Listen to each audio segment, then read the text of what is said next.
Friends, we are going to learn second unit and sub-unit is Helen Keller and Anne Sullivan. Friends, in the previous video, we have seen up to here. Now, in this video, we are going to learn remaining passages. First of all, let's read the remaining passages. We walk down the path to the well house, attracted by the fragrance of the honeysuckle with which it was covered. Someone was drawing water, and my teacher placed my hand under the spout. As the cool stream gushed over one hand, she sped into the other. The word water, first slowly, then rapidly. I stood still, my whole attention fixed upon the motions of her fingers. Suddenly, I felt a misty consciousness as of something forgotten, a thrill of returning thought, and somehow the mystery of language was revealed to me. I knew then that water meant the wonderful cool something that was flowing over my hand. That living word awakened my soul, gave it light, hope, joy, set it free. There were barriers still, it is true, but barriers that could in time be swept away. I left the whale house eager to learn. Everything had a name, and each name gave birth to a new thought. As we returned to the house, every object that I touched seemed to quiver with life. That was because I saw everything with the strange new sight that had come to me. On entering the door, I remembered the doll I had broken. I felt my way to the hearth and pick up the pieces. I tried vainly to put them together. Then my eyes filled with tears, for I realized what I had done, and for the first time I felt repentance and sorrow. I learned a great many new words that day. I do not remember what they all were, but I do know that mother, father, sister, teacher were among them. Words that were to make the world blossom for me, like Aaron's rod with flowers. It would have been difficult to find a happier child than I was as I lay in my grave at the close of that eventful day and live over the joys it had brought me, and for the first time long for a new day to come. Helen Keller. Helen went on to become a graduate come Lord from Radcliffe. She then devoted the rest of her life to teaching and giving hope to the blind and deaf, as her teacher had done. She and Anne remained friends until Anne's death. Now, let's see new words and meaning of the passages. We walked down the path to the whale house, attracted by the fragrance of the honeysuckle with which it was covered. आता बघा यातील काही नवीन शब्द आपण पाहणार आहोत. त्याचबरोबर धड्याचा अर्थ सुद्धा म्हणजे राहिलेले जे काही पॅसेज आहेत त्या पॅसेजचा अर्थ आपण या ठिकाणी पाहणार आहोत. आता बघा या ठिकाणी शब्द आहे फ्रॅग्रन्स. फ्रॅग्रन्स म्हणजे सुगंध. त्यानंतर हनीसकल हा शब्द आपण घेतलेला आहे, म्हणजे हनीसकल म्हणजे मधुमालती. बघा तर या वाक्याचा अर्थ बघा. या ठिकाणी हनीसकल काय आहे? वेल आहे. म्हणजे हनीसकल वेलीनी आच्छादलेल्या विहीर घरातून येणाऱ्या सुगंधामुळे आम्ही तिकडे गेलो. Someone was drawing water and my teacher placed my hand under this spout. आता या ठिकाणी शब्द बघा.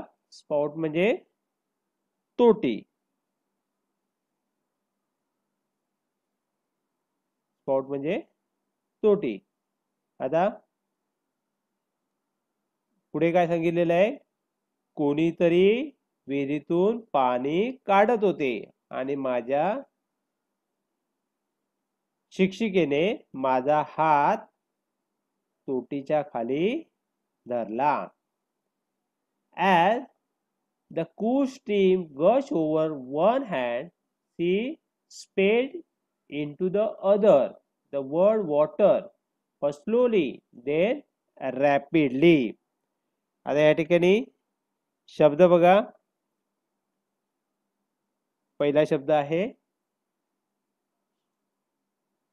स्ट्रीम. स्ट्रीम म्हणजे प्रवाह. स्ट्रीम म्हणजे प्रवाह. त्यानंतर गश म्हणजे जोराने उसळून बाहेर पडणे. जोराने उसळून बाहेर पडणे. त्यानंतर रॅपिडली. रॅपिडली म्हणजे भराभर. रॅपिडली म्हणजे भराभर. आता अर्थ बघा. म्हणजे काय केलं? शिक्षिकेने माझा हात त्या तोटीखाली धरला. त्यानंतर पुढे बघा. ते थंड पाणी जेव्हा एका हातावरून वाहू लागले तेव्हा दुसऱ्या हातावर तिने कोणता शब्द लिहिला? वॉटर हा शब्द लिहिला. प्रथम सावकाश, नंतर भराभर आणि पुढे म्हटलेले आहे त्यावेळेला मी स्तब्ध राहिले. I stood still, my whole attention fixed upon the motions of her fingers. बघा काय म्हटलेलं आहे त्यावेळी मी तिथे कशी सांगितलेले आहे? स्तब्ध राहिले आणि माझे सर्व लक्ष तिच्या बोटांच्या हालचालींवर केंद्रित झाले होते. Next. Suddenly I felt a misty consciousness as of something forgotten, a thrill of returning thought, and somehow the mystery of language was revealed to me. आता या ठिकाणी शब्द बघा कोणता आहे? शब्द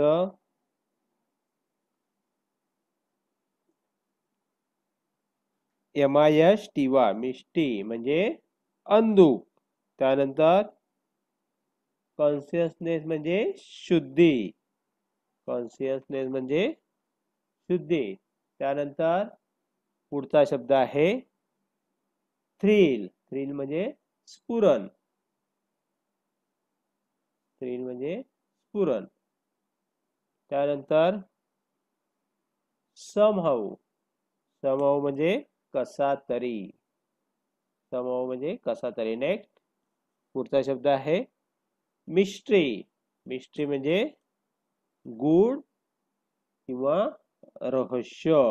गूढ किंवा रहस्य. आता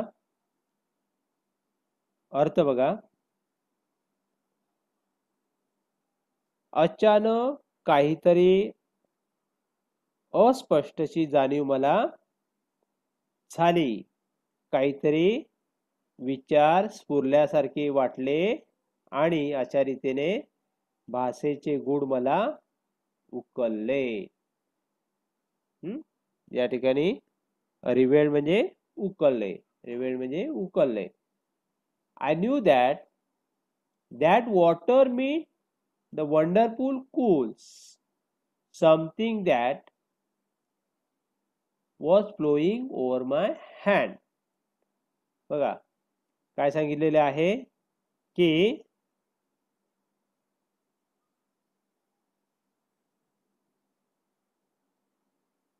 ते जे काही पाणी माझ्या हातावरून वाहत होते आणि त्याच्यामुळे काय होतं सुखद ते पाणी थंड म्हणजे काहीतरी वॉटर म्हणजे त्या जिवंत शब्दाने माझ्या अंतःकरणाला जागृत केले. म्हणजे काय असतं पाणी म्हणजे काहीतरी एक थंड असतं हे मला त्यावेळी मला समजून आलं. That living word awakened my soul, gave it light, hope, joy, set it free. बघा काय म्हटलेलं आहे त्या शब्दाने त्या जिवंत शब्दाने माझ्या अंतःकरणाला जागृत केले. प्रकाश, आशा, आनंद या सर्व गोष्टी मला दिल्या. म्हणजे या सर्व गोष्टी म्हणजे मला त्याने काय मिळालं मला प्रकाश, आशा, आनंद या सर्व गोष्टी मला त्यावेळी मिळाल्या. त्यानंतर there were barriers still, it is true, but barriers that could in time be swept away. आता या ठिकाणी शब्द बघा. बॅरियर्स म्हणजे अडथळे आणि स्वेप्ट SWEPT. स्वेप्ट म्हणजे दूर करणे किंवा झाडणे. बघा त्यामुळे काय झालं सांगितलेले आहे इथे सेट इट फ्री म्हणजे त्याला मुक्त केले. अजूनही काय अडथळे होते पण ते वेळोवेळी दूर करता येण्यासारखे होते. ते झटकून टाकण्यासारखे होते अडथळे. Next I left the whale house eager to learn. Everything had a name and each name gave birth to a new thought. बघा आता या ठिकाणी शब्द बघा. पहिला आहे वेल हाऊस. वेल हाऊस म्हणजे विहीर घर. त्यानंतर बर्थ. कोणता शब्द बर्थ. बर्थ म्हणजे जन्म. बघा काय झालं I left the well house eager to learn म्हणजे शिकण्याच्या ओढीने वीर घरातून मी निघाले. Everything had a name and each name gave birth to a new thought म्हणजे प्रत्येक गोष्टीला नाव होते आणि प्रत्येक नाव एक नवा विचार देत होते. As we returned to the house, every object that I touched seemed to cure with life. या ठिकाणी शब्द बघा. क्युअर म्हणजे थरथरणे. आता या ठिकाणी या वाक्याचा अर्थ बघा. आम्ही घराकडे परतलो तेव्हा मी स्पर्श करीत होते ती प्रत्येक गोष्ट जिवंत होऊन थरथरते असे वाटत होते. ती प्रत्येक वस्तू काय होते? थरथरते असे वाटत होते. Next, that was because I saw everything with the strange new sight that had come to me.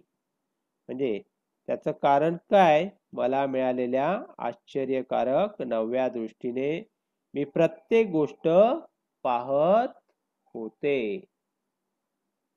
On entering the door, I remembered the doll I had broken. म्हणजे दारातून आत आल्यावर मला मी मोडलेल्या बाहुलीची काय झाली त्यावेळी मला आठवण झाली.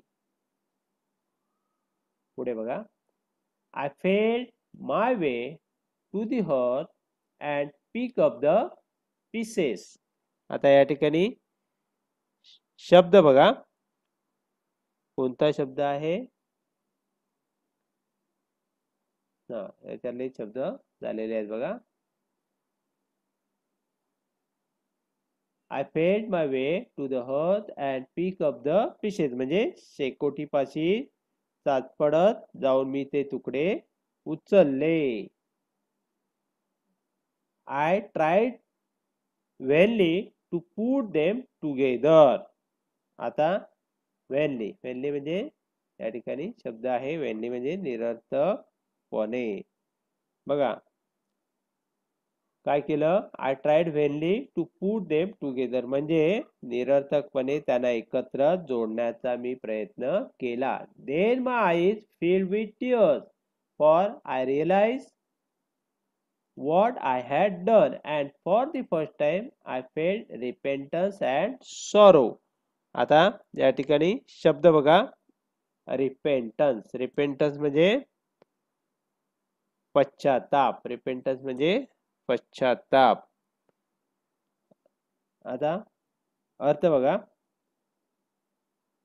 म्हणजे ते काय केलं? मी जोडण्याचा प्रयत्न केला. माझे डोळे भरून आले कारण मी काय केले हे मला समजले आणि प्रथमच पश्चाताप आणि दुःख मी अनुभवला. पश्चाताप आणि दुःख मी अनुभवले या ठिकाणी सांगितलेले आहे बघा. I learned a great many new words that day. म्हणजे त्या दिवशी मी खूप नवीन शब्द शिकले. I do not remember what they all were, but I do not know that mother, father, sister, teacher were among them. Words that were to make the world blossom for me like Aaron's rod with flowers. आता या ठिकाणी बघा काय सांगितलेले आहे. ते सगळे कोणते शब्द आहेत ते मला आठवत नाहीत, पण आई, वडील, बहीण, शिक्षक हे त्यात होते. कारण ते शब्द माझ्यासाठी ॲरॉनच्या फुलांच्या छडीसारखे. ॲरॉनच्या फुलांच्या छडीसारखे या ठिकाणी सांगितलेलं बघा.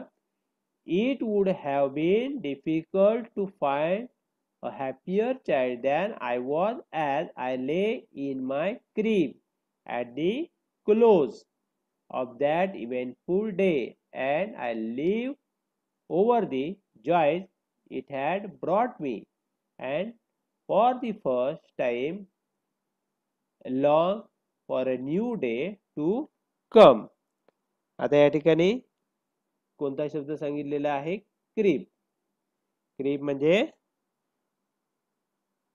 लहान मुलांचा पलंग. लहान मुलांचा पलंग. त्यानंतर लॉंग फॉर. लॉंग फॉर म्हणजे प्रतीक्षा. लॉंग फॉर म्हणजे प्रतीक्षा. बघा अर्थ बघा इथे. माझे जग सुंदर करणारे, फुलवणारे होते. त्यानंतर त्या महत्त्वपूर्ण घटनांनी भरलेल्या दिवसांच्या अखेरीला मी माझ्या पलंगावर झोपले तेव्हा माझ्याहून अधिक आनंदी मुले सापडणे कठीण होते. जणू त्या दिवसाने दिलेल्या आनंदावरच मी पहुडले होते आणि प्रथमच नव्या दिवसाच्या आगमनाची मी प्रतीक्षा केली. Helen Keller. आता बघा, Helen went on to become a graduate come Lord from Radcliffe. She then devoted the rest of her life to teaching and giving hope to the blind and deaf, as her teacher had done. She and Anne remained friends until Anne's death. म्हणजे Helen नंतर Radcliffe मधून graduate कम Lord, आता या ठिकाणी Lord म्हणजे पदवीधर झाली. तिच्या शिक्षिकेप्रमाणे तिनेही आपले जीवन मूकबधिरांसाठी म्हणजे त्यांना शिकवण्यासाठी, त्यांना आशा देण्यासाठी वाहून घेतले. ती आणि ॲन यांच्या मृत्यूपर्यंत सदैव मैत्रिणी होऊन राहिल्या. म्हणजे शेवटपर्यंत त्या काय होत्या, मैत्रिणी होत्या. आता आपण हे घेतलेले शब्द आहेत ते पुन्हा एकदा मी या ठिकाणी देत आहे. ते व्यवस्थित वाचायचे आहे, धडा सुद्धा वाचायचा आहे. धन्यवाद.